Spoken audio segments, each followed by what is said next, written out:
ఆయన బిజినెస్ పార్ట్నర్స్ని వీళ్ళని కాపాడే ప్రయత్నమే చేసింది తప్ప ఏ సిట్టు కూడా ఈ రోజు వరకు ఆయన ఆధ్వర్యంలో ఏర్పాటు చేసిన సిట్టు నిజం చెప్పలేదు. ఎందుకంటే they are so in touch with Chandrababu Naidu garu అనమాట. ఇక ప్రజలు అర్థం చేసుకోవాలి ఎంత బాగా ఈ సిట్లు పనిచేస్తాయో. ఇక్కడ నిజంగా నకిలీ మద్యం ఫ్యాక్టరీలు పెట్టింది చంద్రబాబు నాయుడు గారు మనుషులు. నకిలీ మద్యాన్ని తయారు చేసి తమ మాఫియాలో భాగమైన ప్రైవేట్ లిక్కర్ షాపులకు సరఫరా చేసింది చంద్రబాబు నాయుడు గారి మనుషులు. అక్కడే కాదు, తమ వారు నడిపే బెల్ట్ షాపులకు సప్లై చేసేది కూడా చంద్రబాబు నాయుడు గారి మనుషులు, అమ్మేది కూడా చంద్రబాబు నాయుడు గారికి సంబంధించిన నాయకులు, కార్యకర్తలు. కానీ ఏమైనా దొరికితే మాత్రం మాకేం సంబంధం లేదు, పక్క పార్టీ వాళ్ళ మీద దోసేస్తాం మనం. చాలా సింపుల్గా ఎస్కేపిజం అన్నమాట ఇది. ఇంకో గమ్మత్తైన విషయం ఏంటంటే లిక్కర్ అమ్మేటప్పుడు ఆ క్యూఆర్ కోడ్ స్కాన్, అది కూడా ఇందాక మనం మాట్లాడుకున్నట్టు ఎవరు స్కాన్ చేస్తారు ఆ క్యూఆర్ కోడ్? మొత్తం అంతా మీ మనుషులే, మీ పార్టీ వాళ్లే, మీ నాయకులే, మీ కార్యకర్తలు నడుపుతున్నారు. ఎవరు క్యూఆర్ కోడ్ స్కాన్ చేస్తారు? మన జగన్మోహన్ రెడ్డి గారు చెప్పినట్టు ఎలా ఉంటుందంటే అది దొంగ చేతికి తాళాలు ఇచ్చినట్టుగా ఉంటుంది. కల్తీ మద్యం విచ్చలవిడిగా తయారవుతోంది అనే అంశం కళ్ళకి ఖచ్చితంగా మనకు కనిపిస్తోంది. ఫ్యాక్టరీలతో సహా వీళ్ళు పెట్టుబడుల్లో, ఆదాయాల్లో వీళ్ళు మనస్పర్ధలు వచ్చిన చోట అవి బయటపడుతున్న విషయం కూడా అందరికీ కనిపిస్తోంది. డిస్ట్రిబ్యూషన్ నెట్వర్క్ కనిపిస్తోంది, అమ్ముతున్నది కనిపిస్తోంది. అయినా వీళ్ళకి ఏ మాత్రం స్పృహ కూడా లేదు. ఎవ్వరు నోరు తెచ్చి మాట్లాడరు దాని గురించి.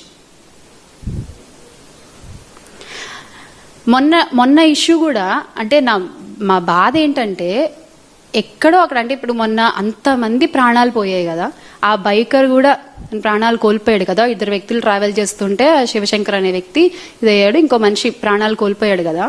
ఆ మద్యం కనుక అవైలబుల్గా లేకపోయి ఉంటే, ఆ టైంకి అక్కడ ఆ మద్యం కొనుగోలు చేయకుండా అతను మామూలుగా వెళ్ళుంటే అతను బతికేవాడు, ఆ 19 మంది ప్రయాణికులు బతికేవాడు.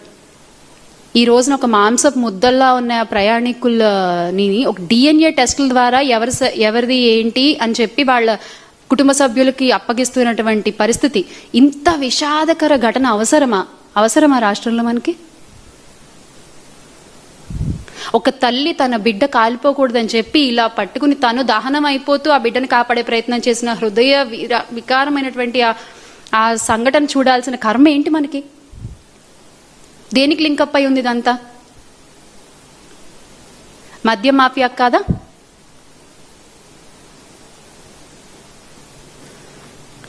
ఏ ఊర్లో చూసినా మద్యం షాపులు, బెల్ట్ షాపులు విచ్చలవిడిగా కనిపిస్తున్నాయి. గుడి లేదు, బడి లేదు, స్కూల్ లేదు. ఇందాక చెప్పినట్టు హైవే రేడియోస్లో ఎక్కడ పడితే అక్కడ మీరు అందుబాటులో ఉంచి తాగొద్దు అంటే ఎవరు వింటారండి? ఎవరు వింటారు?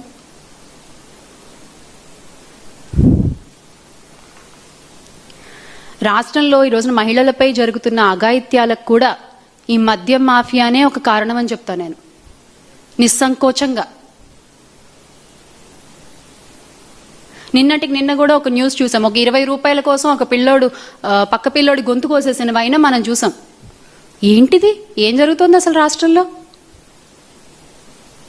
దేని గురించి మీరు నోరు తెరిచి మాట్లాడరు. ముఖ్యమంత్రి గారు మాట్లాడరు, ఉప ముఖ్యమంత్రి గారు మాట్లాడరు, పీపీపీ గారు, లోకేష్ గారు మాట్లాడరు, హోమ్ మినిస్టర్ గారు అసలే మాట్లాడరు. అంటే కూటమి నేతల దృష్టి ఎలా ఉందంటే, మాకు మద్యం షాపులు, బెల్ట్ షాపులు విస్తరిస్తే చాలు, ఆరోగ్యశ్రీ లేకపోతే ఏంటి, మెడికల్ కాలేజీలు లేకపోతే ఏంటి, గ్రామ సచివాలయాలు లేకపోతే ఏంటి, గ్రామాలు ఏవైపోతే మనకేంటి అన్నట్టుగా ఉంది ఈ రోజున కూటమి పరిస్థితి, కూటమి వ్యవహరిస్తున్న తీరు. ఎంత కళకళలాడుతూ ఉండేయో జగన్మోహన్ రెడ్డి గారి నాయకత్వంలో గ్రామాలన్నీ కూడా ఈ రోజున అంత వెలవెలబోతున్నాయి ఈ మద్యం మాఫియా మూలంగా.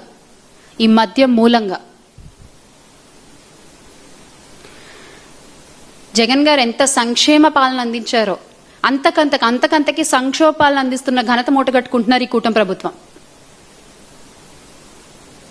ఎందుకు అంటే ఇప్పుడు మన ఉప ముఖ్యమంత్రి గారికేమో, పీపీపీ గారికి హోంశాఖ మీద దృష్టి, హోమ్ మినిస్టర్ గారికేమో ఎంతసేపు పవన్ కళ్యాణ్ గారిని పొగడ్డం మీద దృష్టి, లోకేష్ గారికేమో ముఖ్యమంత్రి శాఖలపైన దృష్టి, ముఖ్యమంత్రి గారికేమో ఎంతసేపు ఏ ప్రమోషన్ చేసుకుందామా అనే దృష్టి. అంతే తప్ప ఈ రోజున ఈ నకిలీ మద్యం గురించి కానీ, ఆగిపోయిన ఆరోగ్యశ్రీ గురించి కానీ, ప్రైవేట్ పరం చేస్తున్న మెడికల్ కాలేజీల గురించి కానీ, కల్తీ ఆహారం తిని చనిపోతున్న, కల్తీ నీరు తాగి చనిపోతున్న గిరిజన బాలికల గురించి కానీ, గురుకుల పాఠశాలలో చదువుతున్న బాలికల గురించి కానీ ఎవ్వరు మాట్లాడరు. ఏమన్నా అంటే మాకు అండర్స్టాండింగ్ ఉంది, మాకు మేము స్నేహపూర్వకంగా శాఖల మధ్య అండర్స్టాండింగ్తో పనిచేస్తున్నాము అని చెప్తారు. మీరు పనిచేస్తే ఎవరు అడగరు కదా మిమ్మల్ని. లేకపోతే ఇదేనా మీ పనిచేసే వైనం? ఈ రోజున గ్రామాలన్నీ కూడా వెలవెలబోయి నాశనం అవుతున్నాయి. దానికి సమాధానం ఎవరు చెప్తారండి? అందుకే ఈ రోజున వైఎస్ఆర్ కాంగ్రెస్ పార్టీ ఒకటి కాదు, గ్రామ స్థాయి నుంచి రాష్ట్ర స్థాయి వరకు ప్రతి ఒక్కళ్ళు కూడా కల్తీ మద్యం వద్దు, మాకు మెడికల్ కాలేజ్లో ముద్దు అంటూ ముందుకొచ్చి కదిలొచ్చి కోటి సంతకాల కార్యక్రమంలో వాలంటరీగా సైన్ చేస్తున్నటువంటి పరిస్థితిని చూస్తున్నాం మనం.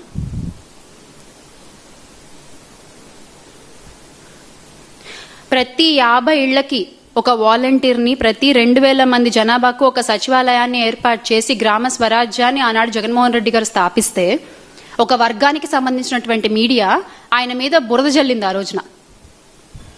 మరి ఈ రోజున ప్రతి 50 ఇళ్లకు ఒక బెల్ట్ షాపు, ప్రతి 2000 మంది జనాభాకు ఒక మద్యం షాప్ని, ఒక పర్మిట్ రూమ్ని ఏర్పాటు చేస్తే బాబుని గొప్ప విజనరీ అంటే కీర్తిస్తారు.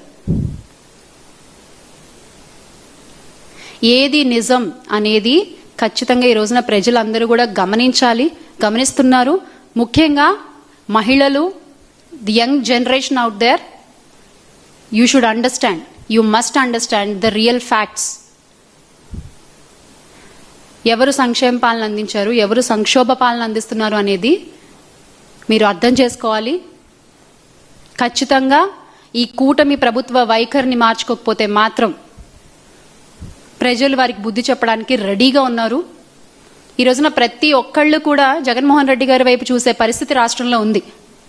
అది రైతులు కావచ్చు, స్టూడెంట్స్ కావచ్చు, నిరుద్యోగులు కావచ్చు, ఎవరైనా సరే, మహిళలు కావచ్చు,